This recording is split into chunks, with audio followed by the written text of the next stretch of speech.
Hello everyone, welcome to my lecture notes channel. Pada kesempatan kali ini saya akan berbagi catatan kuliah kalkulus 1. My lecture notes kali ini akan membahas tentang teorema utama limit dan teorema apit.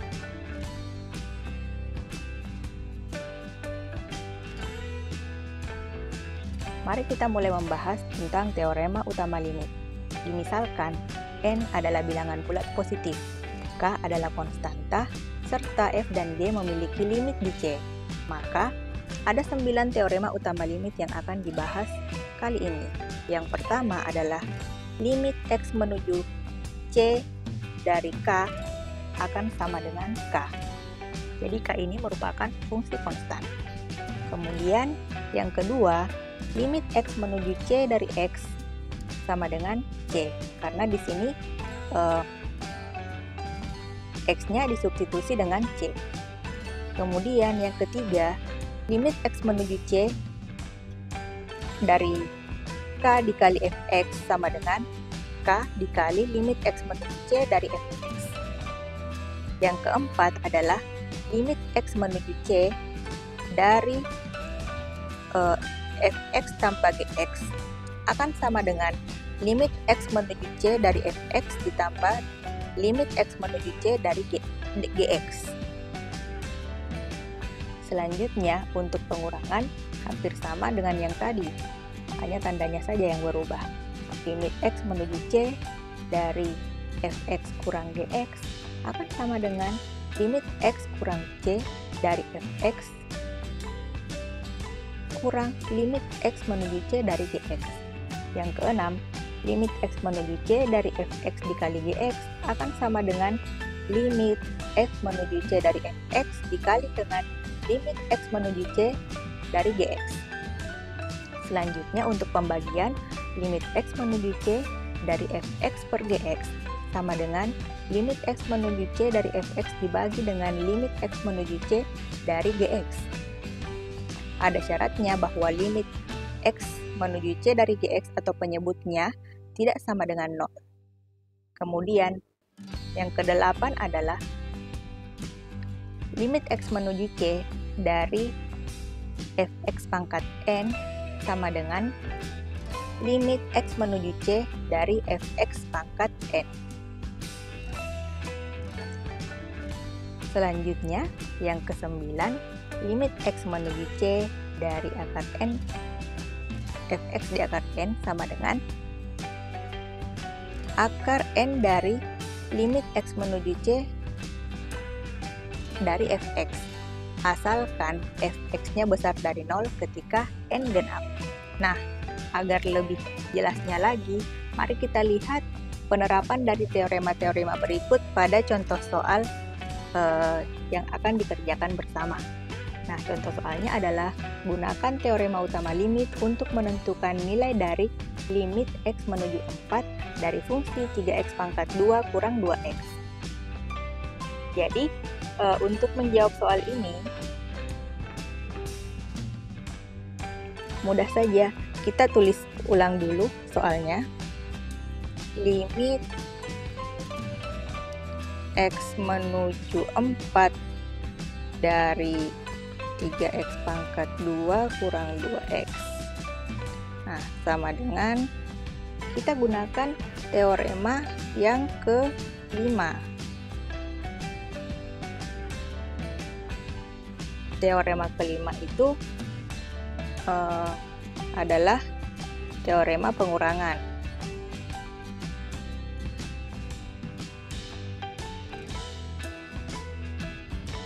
Jadi, limit X menuju 4 dari 3X pangkat 2 dikurang limit X menuju 4 dari 2X. Jadi, dari sini ke sini menggunakan teorema kelima. Selanjutnya, bagian ini bisa kita uraikan menggunakan teorema ketiga. Jadi menggunakan teorema ketiga kita uraikan bentuknya seperti ini. 3 kali limit X menuju 4 dari X pangkat 2. Ini juga ya, kurang 2 kali limit X menuju 4 dari X. Nah, selanjutnya kita gunakan teorema ke-8, yaitu teorema perpangkatan. 3 kali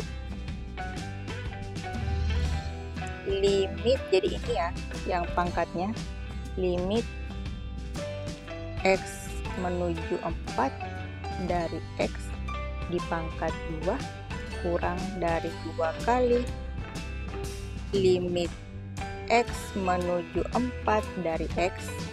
Nah, selanjutnya kita pakai teorema yang kedua, tinggal disubstitusi saja.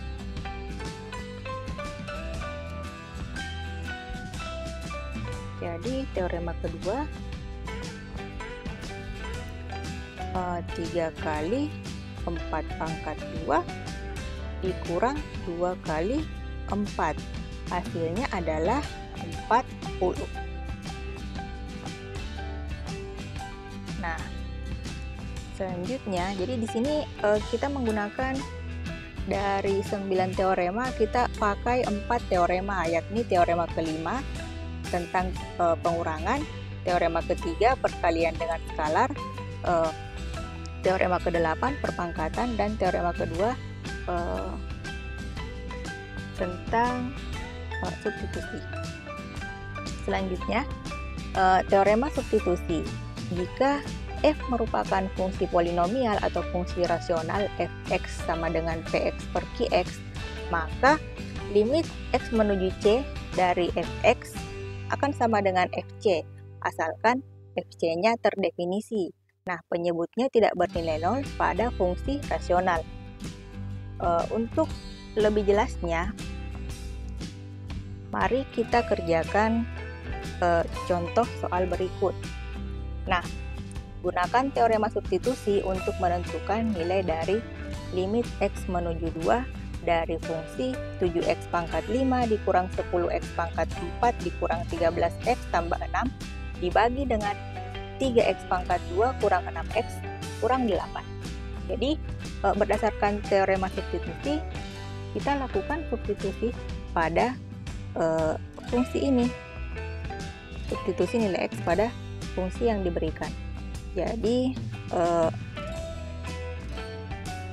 limit x menuju 2 dari 7x pangkat 5 kurang 10x pangkat 4 kurang 13x ditambah 6 per 3x pangkat 2 kurang 6x dikurang 8.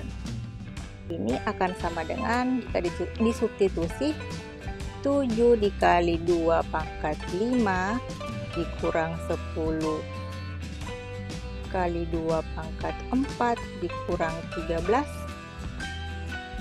kali 2 ditambah 6 dibagi 3 dikali 2 pangkat 2 dikurang 6 kali 2 dikurang 8 akan menghasilkan minus 11 per 2.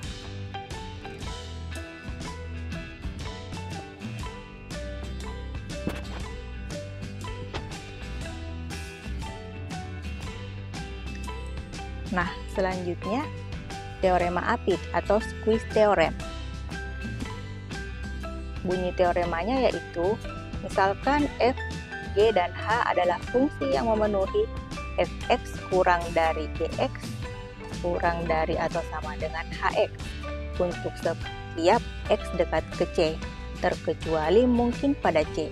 Nah, jika limit x menuju c dari fx sama dengan limit x menuju c dari hx sama dengan L, maka limit x menuju c dari Gx juga akan sama dengan L. Jadi jika diilustrasikan, kurang lebih bentuknya akan seperti ini. Di sini X, di sini subu Y, lalu di sini C, di sini anggaplah L.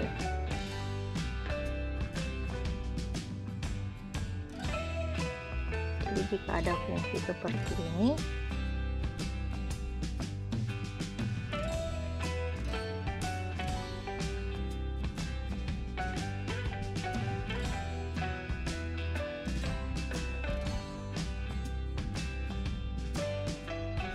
anggaplah ini fungsi f,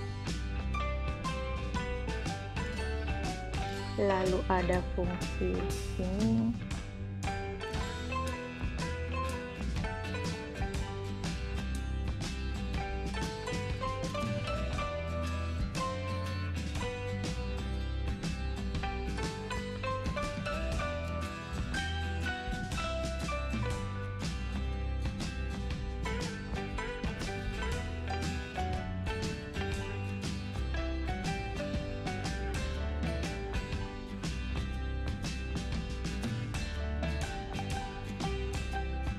fungsi f, di sini C, berarti di sini adalah L. Lalu ada fungsi H, seperti ini. Maka jika ada fungsi G di sini yang diapit oleh Gx, yang diapit oleh H dan F, maka limitnya juga akan sama dengan L. Jadi jika ada fungsi f, jika x-nya menuju C, limitnya akan sama dengan L. Kemudian apabila ada fungsi H, limitnya juga akan sama dengan L. Kemudian ketika ada fungsi G yang diapit oleh fungsi F dan H, maka limitnya juga akan sama dengan H. Jadi limit dari fungsi yang diapit oleh dua fungsi yang limitnya sama, tentu limitnya juga akan sama dengan dua fungsi tersebut. Selanjutnya, mari kita kerjakan contoh soal berikut. Diasumsikan bahwa 1 kurang x pangkat 2 per 6 kurang dari sin x per x kurang dari atau sama dengan 1 setiap x dekat tetapi berlainan dengan 0. Telah dibuktikan. Nah, jika dihubungkan dengan teorema apit, apakah yang dapat disimpulkan dari limit x menuju 0 sin x per x? Jadi kita misalkan fx sama dengan 1 kurang x pangkat 2 per 6. Lalu Gx sama dengan sin x per x. Dan Hx sama dengan 1. Nah, ini berarti bahwa, jadi berdasarkan teorema apit, hal ini berarti bahwa limit x menuju 0 dari fx sama dengan 1 sama dengan limit x menuju 0 dari hx. 'x. Sehingga berdasarkan Teorema Apit.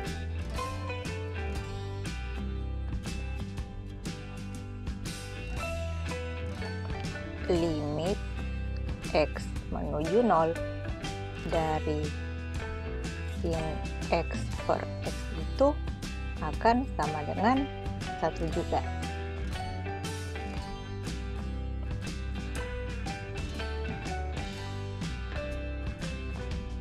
Sampai di sini dulu my lecture notes kali ini. Thanks for watching and see ya!